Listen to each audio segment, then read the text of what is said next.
My boyfriend quit his job without telling me, and now he refuses to look for another job. I'm tired of paying for everything. My boyfriend, 33M, quit his job last year without telling me. I only found out 2 days before the rent was due. We split everything 50/50ths, when I asked him for his part of the rent.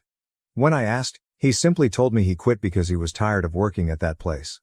Since then, I've been paying for everything, including rent, food, gas, bills, and anything he needs.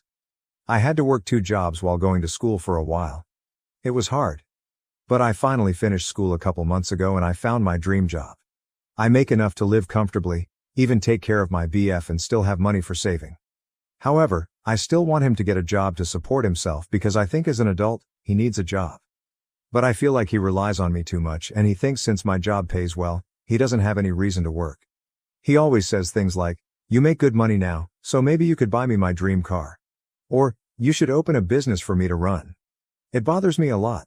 I don't mind supporting my partner financially if there's a legit reason that prevents him from working, but it's not the case. He spends most of his time playing games, meeting up with friends, or just at home watching movies. I still have to do all the chores and take care of our dogs. His family thinks that he's been working to take care of me so that I can finish school, which is not true. Now they think I was able to finish school and got a good job all because of him. I don't even want to explain to them. I just want him to get a job and have a future. When I tried to talk to him, he told me I'm not supportive, and now that I have a good job, I look down on him. What should I do? Is it even worth it to try to talk some sense into him? I don't want to start dating at this age, but I feel like I can't keep doing this. Edit. Many people have asked why him. Why did I stay for years? What did I see in him? So I just want to answer it here. We started off pretty normal. We split everything 50/50ths, and I had no problem with that. But throughout the years, he started showing his true self. I was in school and school was the most important thing to me at that point, so I invested all my time and energy into it. I was in a PhD program, so I had stipend, around 30K/YR, which was enough for myself but not for 2 people. After he quit his job, I was very stressed out, but I had to focus on school and tried to do everything I could to survive. I didn't have time to really think about my personal life, and I also didn't want to go through any changes in life, so I just let it be. In addition, he guilt trips me a lot, so I feel bad for him. But now that I have a stable job, I have time to really think about my future. I don't see myself being with him long term. I don't think it would be as easy as, "Hey, let's break up," because I know he wouldn't let it go that easy. But I'll start planning to get out, maybe ask some friends for support. His name is not on the lease, so I'll stay where I am and he'll have to move. Relevant comments. Comment 1. You worked 2 jobs while in school to support someone who happily sits on their ass not contributing. Not even cleaning or caring for the pets. Why? Why have you accepted this? And the worst part is he lets his family think that he's supporting you. So he actually has enough sense to know that what he's doing is frowned up. You don't want to start dating at this age. You mean 31? So you'd rather be 31 taking care of a stay-at-home boyfriend who contributes literally nothing. How is that a better outlook at 31? OP's reply, I think it's because I was too busy figuring my life out and trying to do everything I could to survive. All I did was work and go to school. I didn't really have time to think about my personal life. Now that I have a stable job, I have time to think about my life more and more. I need to end this and take care of myself. TBH, I'm not even sure how to date anymore, but I guess I'll try and hopefully able to find someone. I will have a talk with him this afternoon to tell him it's time to end things and he needs to move out. He will probably give me the "my life is miserable" talk, again. But I think reading all these comments makes me realize I should feel bad for myself and not for him. I'm sure once he moves back to live with his family, they will reach out to me to tell me how good he has been treating me, and how he helped me through school. They've done this before when I told them things weren't working for us. I will tell them everything this time. Comment 2. You were in a PhD program. You are intellectually smart, apply that to your emotional and financial intelligence. If you were a classmate when this happened, I can tell you the other grad students would ask why you were still with him after a grace period of a couple of months. Leave and rebuild your life. OP's reply. I haven't told any of my family and friends about the situation because I'm kinda ashamed of it. My friends would probably think I can't be this stupid. But 2 of my very close friends did tell me that I deserve better, just based on the way he treats me in front of them. I will have a talk with him this afternoon, and a couple of my friends will be waiting outside, in case he gets physical or refuses to leave. Wish me luck. Update 1. It's been 2 months since I posted about my situation on this sub, and I just want to give you an update of how things went after I made that post. Before I go into the details, I just want to say I really appreciate everyone here. After I resolved everything, I occasionally would go back to my original post and read the comments to remind myself that I've done the right thing. After posting on here, I went home from work that day and asked my friends to come over but stay in the parking lot while I sort things out with my now ex-BF. Before I could even start the conversation, he told me his friend got a new car recently and how I should get him a car since I can afford it. I got really upset and told him he could have got himself a car if he was working. I told him how stressful it has been for me with him not working and fully relying on me. He started the "my life is already miserable and you're not being supportive" talk. I was sick of it. So I said I wanted to end things here and he needs to move out ASAP. As expected, he got upset and threw a tantrum. He was yelling, throwing stuff around. And when he realized I was being dead serious, he started threatening to hit and kill my dogs. I jumped in between him and the dogs to stop him from harming them. Then he pushed me and grabbed me by my neck. I was able to get him off of me, put the dogs into a room, and called my friends to tell them to come in and call the police. He was trying to hit me but my friends got there in time.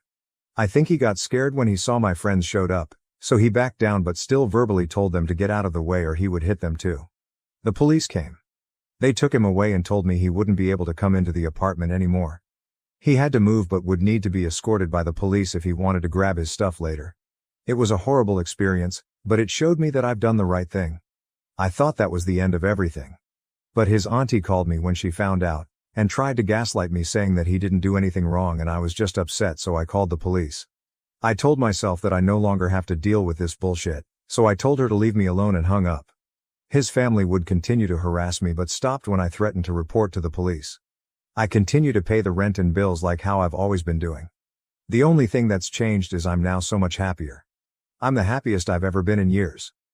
I just got a promotion last week. I've been spending time enjoying life, with the extra money I have since I no longer have to pay for his expenses. As for my ex, he's moved in with his aunt. I got a protection order so we are not in contact at all. Relevant comments. Many people congratulate OP and wish her well. OP responds, "Thank you. It feels great to wake up in the morning and not have to worry about what kind of crap he is going to give me today. And OMG, the extra saving that I have since I'm not longer financially responsible for a full-grown adult. Thank you. I've realized that all the uncertainties that I had before really don't mean anything. My life is only getting better and I've received all the support I need from friends and family and people on Reddit too." Comment 1, how long were you in that relationship? OP's reply, I was in that relationship for 8 years. Comment 2, I hope you changed the locks. And why didn't you tell his family about his refusal to work? I hate that they think of him as the victim now, and that you used him to finance your studies and then dropped him. OP's reply, I haven't mentioned this, but his family is the type of people who it doesn't matter what he does, he's always right to them. I knew even if I told them that he refused to work, his family would still defend him and make excuses for his behavior. It has happened with other things before. But his family can take care of him all they want now. I didn't put this in the post because I didn't want the post to get too long, but when his auntie first called me, she told me if I kicked him out he wouldn't have anywhere to stay because she couldn't let him stay with her. I knew she was just saying that so that I would feel bad and wouldn't kick him out. So I told her it's none of my business and he needs to figure it out himself. Guess what? He moved right into his aunt's house after he was released. Comment 3, OP, will you be able to move? Given he seems unhinged, what are the chances of him coming back in a later date? He already has escalated to violence and seems like he has gotten his rotten morals from his family who enables him and may do the same. I read way too much RA and Baru hearing how bad things escalates. I hope you're able to do the following: filing a restraining order and documenting all instances of the abuse that has escalated. Consider moving and keep the information where you move to the down low. Plus a change of place may do wonders for your mental health. Invest in a Ring doorbell cam. It's for your safety and the dogs. Alert your rental, app or property that he is not allowed unless on a scheduled time to pick up his stuff. Find a safe space for you and your animals, in case he escalates again. Anyone who has gone to his manic level of harming you and animals will repeat until they find another obsession. He is an abuser and he's at the stage he lost control and is going berserk but may also be biding his time. Better be overly cautious than not. I hope you be fully free of him. OP's reply. I'm planning to move to a new place soon, and it's nicer. And closer to my work too, since I can now afford it with the extra money I have. I have no doubt he's capable of harming me, and I'm honestly not sure if he would leave me alone. I'm considering filing a restraining order against his family also, because even though they've stopped coming to my place to try to gaslight and guilt trip me, they still try to call me sometimes, with different numbers since I blocked their numbers already. I just ordered a Ring camera, and I'm also going to move to a new place soon. He doesn't even know where I work because he didn't care. He'd never taken me to work or even asked what company I work for. He only asked about my salary when I told him I got a new job. I was sad that he didn't care, but now I'm glad that he doesn't know much about me besides where I live. Comment 4. I hope you read this and seriously consider it. We are attracted to what is normal to us, not necessarily what is good for us. You need to spend some time with a therapist unpacking what in your past taught you to accept being used. Women, especially, are often taught to be people pleasers, even to the point of their own detriment. I hope you spend some time rewiring yourself to only accept respectful, loving treatment. My heart breaks that you went through this. I sincerely wish you well. OP's reply. I'm spending a lot of time taking care of myself. I have had a couple therapy sessions in the past couple weeks. The whole incident was traumatizing to me. I'm a lot happier but still need lots of time to heal. Update. It's been a year since I called the police on my ex-BF after he hurt me and threatened to hurt my dogs. I hope the same thing doesn't happen to anyone, but if you're currently in a similar relationship, I hope this post will help you realize good things will come after you stand up for yourself. After my ex was taken by the police, I dealt with some harassment from his family, but they eventually left me alone. I moved closer to my job in basically a different city that's 30 minutes away from my old apartment. I took some time to heal and went on vacation by myself. It was great. I finally look forward to coming home and spending time with my dogs. One of them passed away from cancer a couple months ago. About 6 months after the incident, I met someone. He's a great person, and for the first time in a long time, someone treats me with love and respect. I'm very happy at the moment. I've learned to set boundaries and expectations early on to avoid being in the same situation again. Now to my ex's case. Yesterday, I got a call from the prosecutor's office. To be honest, I totally forgot about the case and I thought there's nothing else to follow up on. But they called to inform me that they'll be pressing charges and asked if I would be okay to testify. I said yes. It'll be hard for me to go to court and talk about the incident if he's right there, because even though I've completely moved on with my life, I can still feel the fear when I heard about the case. I'm somewhat still traumatized by the whole thing, but I think he needs to be responsible for his actions, especially after his auntie tried to defend his actions by blaming me. It really sucks that I have to go through all of that to end a toxic and abusive relationship, but I got out somewhat safely and I can't imagine what my life would be if I stayed. It was a hard time, but it's worth it. Things are definitely better and I'm surrounded by people who truly love me and appreciate me. Simple and little things in life truly make me happy. Like how my BF got me bubble tea and prepared dinner for me when I had a hard day at work last week. I can't believe just more than a year ago, I thought a day without an argument was already a good day. Relevant comments. Commenters were overwhelmingly proud and supportive of OOP and leaving and encouraged her to testify against her ex. Here are a sampling of those comments. Comment 1, good for you leaving that toxic situation. The exact thing happened to me last year as well. I was in a relationship with a toxic ex and I finally stood up for myself and ended the relationship. We had to love together until we figured out the living situation since unfortunately both our names were on the lease. The way I got out was by calling the police after he swung a soundbar at me. I'm still traumatized about it to this day. I'm in therapy for the things he did and said to me. He pleaded guilty, which I'm so glad that this nightmarish chapter can finally be over. OP's reply. I'm glad you were able to get out before things got worse. It's a very traumatizing experience, but therapy does help. I hope you have a good support system and are around people who care about you and understand your experience.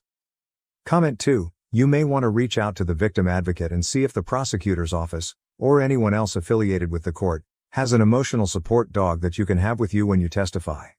I was pleasantly surprised that a small county near me had that for a person I work with when she had to testify against a family member. It helped her feel more calm and protected going into testifying.